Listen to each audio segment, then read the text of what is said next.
Hey Foxy here.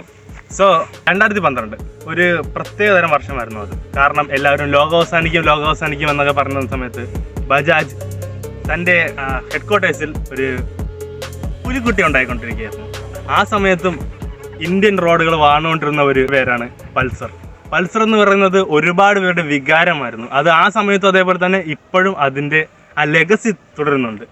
അപ്പോൾ 2012 അവരിറക്കി NS 200 200cc liquid cooled engine 24 horse power produce ചെയ്യുന്ന വണ്ടി. അത് എല്ലാവരുടെയും മനസ്സിൽ കയറി പറ്റി. അതിൻ്റെ വർഷങ്ങളായിട്ട് അപ്ഡേറ്റ് ഒന്നും ഇല്ലായിരുന്നു. ഇങ്ങനെ 2023 ആയപ്പോഴാണ് എങ്ങനെയെങ്കിലും അപ്സൈഡ് ഡൗൺ ഫോർക്ക് വന്നത്. അപ്പോൾ എല്ലാവരും ഇങ്ങനെ ചോദിച്ചുകൊണ്ടിരുന്നു, അപ്ഡേറ്റ് എവിടെ ഡിജിറ്റൽ ഡിസ്പ്ലേ എവിടെ LED എവിടെ ബ്രേക്ക് ലൈറ്റ് പണ്ടോട്ട് LED ആണല്ലോ, ഹെഡ്ലൈറ്റ് LED എവിടെ എന്നൊക്കെ ചോദിച്ചു. അതിന് ബജാജ് കൊടുത്തൊരു മറുപടിയാണ് 2024 അവർ പുറത്തിറക്കിയ NS 200 2024.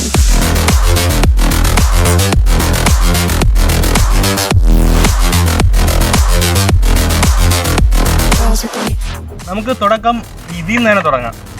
ഏറ്റവും ഓബിയസ് ആയിട്ടുള്ള ഒരു ഡിഫറൻസ് ആണ് നമ്മൾ ഈ കാണുന്നത്. ഇതിനകത്ത് കണ്ട ഫുൾ LED ഉണ്ട്, ബ്രൈറ്റിൻ്റെ ഇതുണ്ട്. പിന്നെ DRLs, ഇതാണ് ഇതിൻ്റെ DRLs. മിന്നലിൻ്റെ രീതിയിലാണ് DRLs എടുത്തിരിക്കുന്നത്. ഫസ്റ്റ് ഇത് വന്നപ്പം ഒരുപാട് പേർക്ക് ഇഷ്ടപ്പെട്ടില്ലായിരുന്നു. ഒരുപാട് പേര് പറഞ്ഞ അപ്പോൾ ഐഡൽ ലൈറ്റ് മിസ്സിങ് ആണ്, അത് നല്ല മിസ് ചെയ്യുന്നുണ്ട്. സത്യം പറഞ്ഞാൽ ഞാനും മിസ് ചെയ്യുന്നുണ്ട്. പക്ഷേ ഈ DRLസിൻ്റെ ലുക്ക് അടിപൊളിയാണ്. റിയൽ ലൈഫിൽ നേരിട്ടാണ് നല്ല രസമാണ്. ഈ ലൈറ്റ് നല്ല ബ്രൈറ്റാണ്. ഈ ലൈറ്റ് രാത്രിയൊക്കെ നല്ല ബ്രൈറ്റാണ് ഈ സാധനം. നിങ്ങൾക്ക് രാത്രി എവിടെ നല്ല ലോങ് റൈഡ് അടിക്കാൻ അല്ലെങ്കിൽ കാറുള്ള സ്ഥലത്തൊക്കെ പോകുമ്പോഴാണ് നമുക്ക് ഈ ലൈറ്റിൻ്റെയൊക്കെ നല്ല ആവശ്യം വരുന്നത്. കാരണം അവിടെ സ്ട്രീറ്റ് ലൈറ്റ് ഇല്ലാത്ത സമയത്ത് ഇവിടെയൊക്കെ ഇത് it's a sun for you. പിന്നീടുള്ളത് അപ്സൈഡ് ഡൗൺ ഫോർക്ക്. 2023 അപ്ഡേറ്റിലെ 2023 അപ്ഡേറ്റിലെ അപ്സൈഡ് ഡൗൺ ഫോർക്ക് വന്നായിരുന്നു. പക്ഷേ എനിക്ക് തോന്നുന്നില്ല അപ്ഡേറ്റ് അധികം ആരും എടുത്താണ്. സോ ഇത് നല്ല സ്മൂത്താണ്. നമ്മുടെ റോഡിനൊക്കെ പറ്റിയ രീതിയിലാണ് ഇവർ ഇതിനെ ട്യൂൺ ചെയ്തിരിക്കുന്നത്.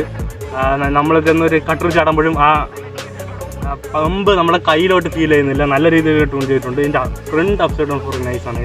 ഇത് അധികം കനയില്ല, ഇത് കറക്റ്റ് 33, ഞാൻ ഇവിടെ നമ്പർ എടുത്തേക്കാം, കറക്റ്റ് അത്രേ ഉള്ളൂ. പക്ഷേ ഇത് അടിപൊളി അപ്സൈഡ് ഡൗൺ ഫോർക്കാണ്. പിന്നെ കാണാൻ ഇതിൻ്റെ ലുക്ക് നല്ല രീതിയിൽ ആ കോംപ്ലിമെൻ്റ് ചെയ്യുന്നുണ്ട്. ഈ ടയറും ആ ഫ്രണ്ട് മഡ്ഗാർഡാണെങ്കിലും ആ അപ്സൈഡ് ഡൗൺ ഫോർക്കും. പിന്നെ ഈ ഗ്രമിക്കയുടെ കാര്യം, ഈ കാലിപ്പർ ഫസ്റ്റ് ഞാൻ കണ്ടപ്പോൾ ഞാൻ ആലോചിച്ചു. ഞാൻ ഫസ്റ്റ് കണ്ടത് ഒരു N1 സ്റ്റീലാണ്. അപ്പം ഇത് കൊള്ളാമായിരിക്കും. നമ്മളെപ്പോഴും കൂടുതൽ ബൈബ്രയാണ് കൂടുതൽ കണ്ടിട്ടുള്ളത്. സോ ഇതവർ കൊടുത്തതിൻ്റെ കാരണം എന്തായിരിക്കും വെച്ചാൽ ഇത് നല്ല പെർഫോമൻസ് ഉണ്ട്, നല്ല ഫീഡ്ബാക്ക് ഉണ്ട്. ഇതിൻ്റെ ബാക്ക് ബ്രേക്കും നല്ല ഫീഡ്ബാക്ക് ഉണ്ട്. മുമ്പ് പൾസറിന് ചിലർ പറഞ്ഞിട്ടുണ്ട് ബാക്ക് നിന്ന് നല്ല ഫീഡ്ബാക്ക് കിട്ടില്ലെന്ന് വെച്ചാൽ ഇതിൻ്റെ ബ്രേക്കിൽ നല്ല ഫീഡ്ബാക്ക് ഉണ്ട്. ഇതിന് ഡുവൽ ചാനൽ ABS ഉണ്ട്. പിന്നെ ഇപ്പോൾ ഞാൻ അറിഞ്ഞത് ഈ വണ്ടി എടുത്ത ഓണറിൻ്റെ അറിഞ്ഞതാണ്, ഇപ്പോൾ ഇവർ ഈ കുറഞ്ഞ സിംഗിൾ ചാനൽ ABS ഇപ്പോൾ വയ്ക്കുന്നില്ല, ഡുവൽ ചാനൽ ഫുൾ ഓപ്ഷനുള്ള മാത്രമേ വയ്ക്കണോളെന്ന്. ബ്ലൂടൂത്ത് കണക്ടിവിറ്റി എല്ലാം കൂടെ ചേർന്നതാണ് വയ്ക്കുന്നതെന്ന് എനിക്ക് കിട്ടിയത്. വീഡിയോ കണ്ടിന്യൂ ചെയ്യുന്നതിന് മുമ്പ് ഈ ബൈക്ക് നമുക്ക് തന്നിരിക്കുന്നത് എൻ്റെ സ്വന്തം കൂട്ടുകാരനാണ്, ഗൗതം എന്നറിയപ്പെടുന്ന വളരെ സൽസ്വഭാവിയായ പയ്യനാണ്. നിനക്ക് ഈ വണ്ടി ഓടിച്ചിട്ട് നിനക്ക് എന്താണ് തോന്നുന്നത്? എത്ര ദിവസമായി? ഇപ്പം 5 ദിവസമായി. ഇപ്പോൾ 5 ദിവസമായി. വണ്ടി ഇപ്പോൾ എനിക്ക് വേറെ ബുദ്ധിമുട്ടും കാര്യങ്ങളൊന്നും ഉണ്ടാക്കി തന്നിട്ടില്ല, കുഴപ്പമില്ല. ഇപ്പം ഞാൻ NS മുമ്പേ ഓട്ടിച്ചിട്ടുണ്ട്. അത് വെച്ച് നോക്കുകയാണെങ്കിൽ ഈ വണ്ടി നല്ല റിഫൈൻഡ് ആണ്. എനിക്ക് വേറെ പ്രശ്നങ്ങളൊന്നും ഇതുവരെ ഈ വണ്ടി ഉണ്ടാക്കി തന്നിട്ടില്ല. പിന്നെ മൈലേജ് നിനക്ക് എത്ര കിട്ടുമെന്ന് തോന്നണം? മൈലേജ് എനിക്കൊരു 35-36 ആ റൗണ്ട് കിട്ടുന്നുണ്ടെന്ന് ആണ് എൻ്റെ മനസ്സ് പറയുന്നത്.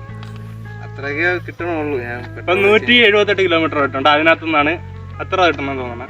ചിലപ്പോൾ കൂടുതൽ കിട്ടുമായിരിക്കും ഇതിനകത്ത്. പക്ഷേ IFEയിൽ ചില സമയങ്ങളിൽ അത്ര 70 കാണിക്കും. അത് ഉള്ളത് തന്നെ എന്തോ. പക്ഷേ 70 കാണിച്ചിട്ട് അത് അടുത്ത ഗിയറിലോട്ട് മാറും. എന്നാലും ഈ വണ്ടി എടുക്കാൻ കാരണം ഞാൻ ആഗ്രഹമാണ് ഈ ഒരു വണ്ടി എന്ന് പറയുന്നത്. NS നല്ല അത്യാവശ്യം നല്ല പവറും അതുപോലെ തന്നെ മൈലേജും അത്യാവശ്യം നമ്മളെ പോലെയുള്ള ടീംസിന് കൊണ്ടടക്കാൻ പറ്റും ഗൈസ്. അതാണ് ലുക്കും പവറും അത്യാവശ്യം മൈലേജും എല്ലാം തരുന്നൊരു വണ്ടിയാണ്. അതുകൊണ്ടാണല്ലേ നമ്മൾ ഈ വണ്ടി ഓട്ടിക്കുന്ന സമയത്ത് വണ്ടി വലിയ പ്രശ്നമില്ല, വലിയ പമ്മിയാണ് പോകുന്നത്. ഒന്ന് RPM നമ്മൾ കയറ്റി പിടിക്കുകയാണെങ്കിൽ ഇവൻ്റെ ആ ഒരു പവർ നമുക്ക് മനസ്സിലാവും. സർവീസ് ആയില്ല. പിന്നെ ഇപ്പോഴും ആ ഒരു ഇൻസ്ട്രുമെന്റ് ക്ലസ്റ്ററിൻ്റെ അത് എനിക്കിപ്പോഴും അങ്ങോട്ട്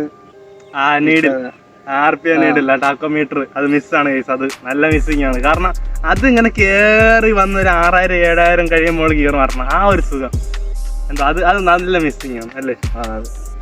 അത് പഴയത് ഓടിച്ചിട്ടുള്ളവർക്ക് അത് മനസ്സിലാവും. പുതിയത് മാത്രം ഓടിച്ചിട്ടുള്ള ചിലപ്പോൾ ആ ഒരു ഫീലിംഗ് കിട്ടത്തില്ല.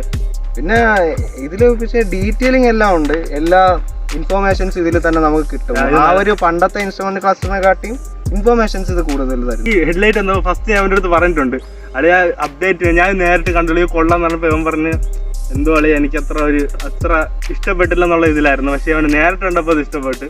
നിങ്ങൾക്ക് അതിൽ ഇതുവരെ കണ്ടിട്ടില്ലെങ്കിൽ നേരിട്ട് കാണുമ്പം എല്ലാവർക്കും ഇഷ്ടപ്പെടുമെന്ന് ഞാൻ പറയണില്ല. മിക്കുള്ളവർക്ക് ആ പൈലറ്റ് ലാമ്പൊക്കെ മിസ്സിങ് ആയിരിക്കും, എന്നാലും അത്യാവശ്യം നല്ല ഇഷ്ടപ്പെടും ഗൈസ്. എനിക്ക് ഇപ്പോഴും എനിക്ക് പറയാനുള്ളൊരു കാര്യം, ഇതിൻ്റെ അത്രയും എനിക്ക് 400 ഇഷ്ടപ്പെട്ടിട്ടില്ല. അത് ഇപ്പോഴും അങ്ങനെ തന്നെയാണ്. നേരിട്ട് കണ്ടെങ്കിലും അത്രയ്ക്കുള്ള ഒരു ഇഷ്ടം വന്നിട്ടില്ല. അപ്പം താങ്ക് യു. പുതിയ ഇൻസ്ട്രുമെന്റ് ക്ലച്ചർ ഓണായി കാണിച്ചു തരാം. ഇത് കണ്ടോ, നല്ല ബ്രൈറ്റ് ആണ് ഗൈസ് സാധനം.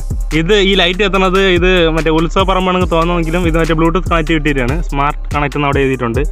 പിന്നെ അതാ കിൽ സ്വിച്ച് ഓണാക്കിയാലേ ഇതിൻ്റെ ഡീറ്റെയിൽസ് വരുള്ളൂ ഗൈസ്. നമുക്ക് ഇവിടെ നമുക്ക് സ്പീഡ് കാണാൻ പറ്റും. ഇവിടെ അതിൻ്റെ ഗിയർ പോസ്റ്റ് ഇൻഡിക്കേറ്റർ ഉണ്ട്. എത്ര ഫ്യൂൽ ഉണ്ടെന്ന് കാണിക്കാൻ പറ്റും. ചെറുക്കം നിറച്ച് വെച്ചിരിക്കുകയാണ് കേട്ടോ. പിന്നെ അണ്ട് ഇവിടെ ന്യൂട്രൻ്റെ ലൈറ്റ് ഉണ്ട്. ഇവിടെയാണ് ഇങ്ങനെ വാറൻ ലൈറ്റ്സ് ഈ 2 സൈഡിലാണ് കേസ് ഉള്ളത്. അണ്ട് ABS, ഇതിൻ്റെ LB ലാമ്പാ, എഞ്ചിൻ ലൈറ്റ് നമ്മളെല്ലാവരും പറയും. പിന്നെ അതാ ഇവിടെ ആ മറ്റേ സാധനമുണ്ട്. എല്ലാം ഇവിടെ ഉണ്ട്. മറ്റേ ബ്രൈറ്റ് ആകുമ്പോൾ അവിടെ ഉണ്ട്. പിന്നെ അതാ ഇവിടെയാണ് ഓടം ഉള്ളത് 178. സമയം ഇവിടെ ഉണ്ട്.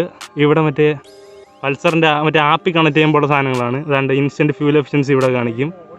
ഇത്രയാണ് മെയിൻ. ഇതാണ് ടാക്കോമീറ്റർ. ഇപ്പോഴത്തെ ഈ ടാക്കോമീറ്ററിനോട് ഒരു കേട്ട് എല്ലാവർക്കും ഉണ്ട്. അത് എനിക്ക് എന്താണെന്ന് മനസ്സിലാവും. എനിക്ക് തോന്നിയെന്ന് വെച്ചാൽ ഈ സാധനത്തിൻ്റെ ഇങ്ങോട്ട് മാറ്റി ഇതേപോലെ തന്നെ റിവേഴ്സ് LCDയിൽ ഇത്രയും വേണമായിരുന്നു.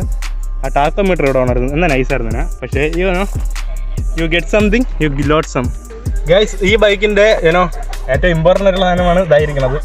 ഇതിനകത്ത് തന്നെ എഴുതിയിട്ടുണ്ട് 199.5 cc. ഇത് ലിക്വിഡ് കൂൾഡ് എഞ്ചിനാണ്. സിംഗിൾ സിലിണ്ടർ 24.7 ആണെന്ന് എനിക്ക് തോന്നുന്നു. 24.7 എന്തോ ഹോഴ്സ് പവർ പ്രൊഡ്യൂസ് ചെയ്യുന്നു. ഇപ്പോൾ ഈ ഗിയർ ബോക്സ് നല്ല റിഫൈൻഡ് ഗിയർ ബോക്സ് ആണ്. പിന്നെ ഇപ്പോൾ സ്ലിപ്പ് ആൻഡ് അസിസ്റ്റ് ക്ലച്ച് ഈ വണ്ടിക്കുണ്ട് കേട്ടോ. അത് ഒരുപാട് പേർക്ക് സംശയമുണ്ട്. ഇതിനകത്ത് ഈ വണ്ടിയിൽ സ്ലിപ്പർ ക്ലച്ച് ഉണ്ടോ ഇല്ല എന്നുള്ള സംശയമുണ്ട്. ഇതിൻ്റെ യൂസർ മാനുവൽ കൊടുത്തിട്ടുണ്ട്. നമ്മുടെ ഓണറാണ് പറഞ്ഞു തന്നത്. യൂസർ മാനുവൽ മൊത്തം ഇരുന്ന് വായിച്ചു ഗൈസ്. അപ്പോൾ അതിനകത്തുണ്ടെന്ന് പറഞ്ഞിട്ടുണ്ട് ഗൈസ്. പിന്നെ ഇത് റേഡിയേറ്റർ, ഇതിനകത്ത് ലിക്വിഡ് കൂൾഡ് എഞ്ചിനാണ്. കൂളൻ്റ് ഉണ്ട്. കൂളൻ്റ് നിറയ്ക്കുന്ന സാധനങ്ങൾ സംഭവങ്ങളൊക്കെ അവിടെ ഉണ്ട്. പിന്നെ ഗൈസ് ഇത് ഈ 200 ചെയ്തേക്കുന്നത് ഇത് ഈ 2023 ഈ കളർ ഫസ്റ്റ് അവർ ഇൻട്രൊഡ്യൂസ് ചെയ്തത്. അപ്പോഴേ എനിക്ക് നല്ല ഇഷ്ടപ്പെട്ടായിരുന്നു ഈ സാധനം. ഗ്ലാസ് കണക്കുണ്ട്, നല്ല രസമുണ്ട് ഈ സാധനം കാണാൻ.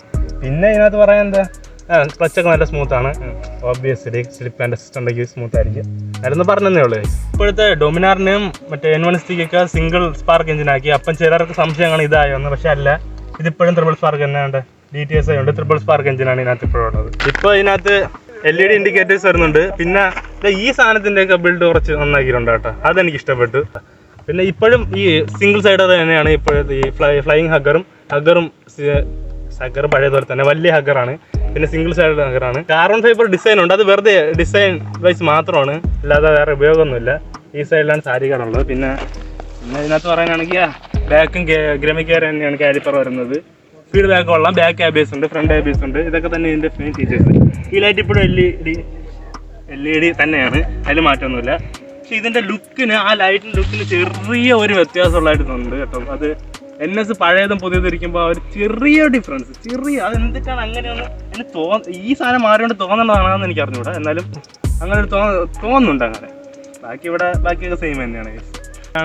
സ്വിച്ചുകൾ ഇതാണ് എൻ്റെ കിൽ സ്വിച്ചും. പിന്നെ ഇത് ലൈറ്റ് ഓൺ ആക്കാൻ സ്വിച്ച് ഉണ്ട്. അത് നല്ലൊരു കാര്യമാണ്. ലൈറ്റ് എപ്പോഴും ഓൺ ആക്കി കിടക്കുന്ന ഒരു ദിവസമില്ല.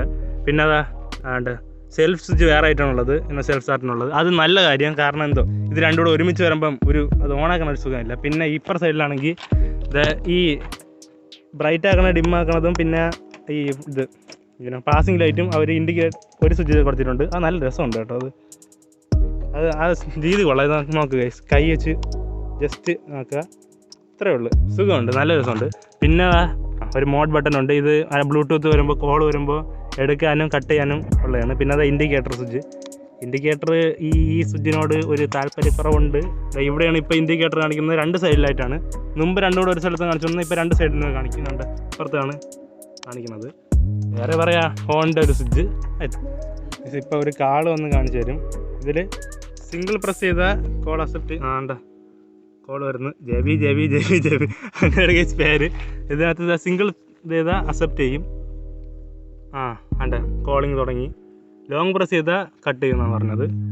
ഓണറിൽ നിന്ന് കിട്ടിയതാണ് ഗൈസ് ഇതൊക്കെ. എനിക്കൊന്ന് പറഞ്ഞുകൂടിയിരുന്നു. കട്ടാവണ്ടല്ലോ. ഓക്കെ കട്ടായി ഗൈസ്. അതാണ് സംഭവം. ഇത്രയേ ഉള്ളൂ. സ്വിച്ചുകൾ ഇത്രയേ ഉള്ളൂ ഗൈസ്. ഗൈസ് ഇതിൻ്റെ എക്സോസ് സൗണ്ട് ഞാൻ വിചാരം ഗൈസ്. എക്സോസിനോട്ട് മാറ്റമുണ്ട്, പക്ഷേ ഭയങ്കര മാറ്റമില്ല. എന്ന് വെച്ചാൽ കുറച്ച് റിഫൈൻഡ് ആണ് എന്നല്ലേ കാണിച്ചു തരാം.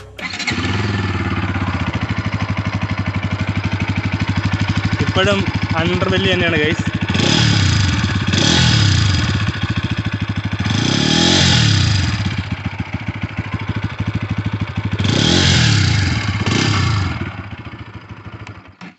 അതാണ് എക്സോസ് നോട്ട്. എങ്ങനെ ഉണ്ടെന്ന് നിങ്ങൾ തന്നെ പറയുക ഗൈസ്. എനിക്ക് നല്ല ഇഷ്ടപ്പെട്ടു. മുമ്പത്തെ കാലം കുറച്ചുകൂടെ ബാസി ആയിട്ടുണ്ട്, പക്ഷേ ഡിഫറൻസ് ഭയങ്കരമായിട്ട് പറയില്ല. പക്ഷേ ഇത് ഹയർ അപ്പ് കയറുമ്പോൾ ആ പഴയ സൗണ്ട് ഉണ്ടെന്ന് കേൾക്കുന്നുണ്ട്. പക്ഷേ എന്നാലും ചിലവർക്ക് ഇഷ്ടപ്പെടും, കാരണം അത് ഐക്കോണിക്കാണ്. ആ ഒരു ഡിഫറൻസ് ഉണ്ട്. എക്സോസ് നോട്ട് നിങ്ങൾക്ക് ഇഷ്ടപ്പെട്ടില്ലെന്ന് കമൻറ്റ് ചെയ്യുക ഗൈസ്. അപ്പം ഇത്രയുള്ള വീഡിയോ ഇഷ്ടപ്പെട്ടാൽ ലൈക്ക് ചെയ്യുക. ഇനിയും കാണുന്നെങ്കിൽ മാത്രം സബ്സ്ക്രൈബ് ചെയ്താൽ മതി, ഇല്ലെങ്കിൽ ചെയ്യണമെന്നില്ല. നിങ്ങൾക്ക് ഇഷ്ടപ്പെട്ടെന്ന് വിചാരിക്കുന്നു. നമ്മളെ മുട്ടയാണ് ബാക്കിലുള്ളത്. ഇപ്പം മഞ്ഞ് കയറി, പക്ഷേ മേം കയറി കിടക്കണോണ്ട് അറിയാൻ വയ്യ. മഞ്ഞ് കയറി കിടക്കണോണ്ട് അറിയാം എന്തായാലും. പിന്നെ ഇത് കുറേ വാഴകൾ, നമ്മുടെ വാഴകളായിട്ടുള്ള എല്ലാ പാട്ടും അനുസരിച്ച് ചെയ്തതാണ്. ഓക്കെ, ഇത്രയുള്ള വീഡിയോ. ഇഷ്ടപ്പെട്ട ലൈക്ക് ചെയ്യുക. വണ്ടി എങ്ങനെ ഉണ്ടെന്ന് നിങ്ങൾക്ക് ഓൺ ചെയ്തിട്ട് വല്ല പ്രശ്നമുണ്ടോ എന്തോ ഉണ്ടെങ്കിൽ കമൻറ്റ് ചെയ്യുക. എടുക്കണമെന്ന് ആഗ്രഹം ഉണ്ടെങ്കിൽ അത് കമൻറ്റ് ചെയ്യുക. ചുമ്മാ ഒരു രസം ഞാൻ എല്ലാം ഇങ്ങനെ വായിച്ചുകൊണ്ടിരിക്കുക, വേറെ പണിയൊന്നുമില്ലല്ലോ. അപ്പോൾ guys, thanks for watching. Ride safe, be happy. Okay, bye.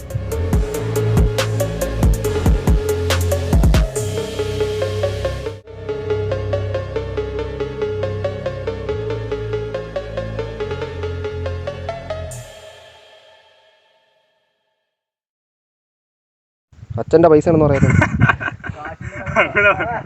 കാശിന്റെ കഴപ്പാ. Be happy. Okay, bye. എന്തിനു മൈ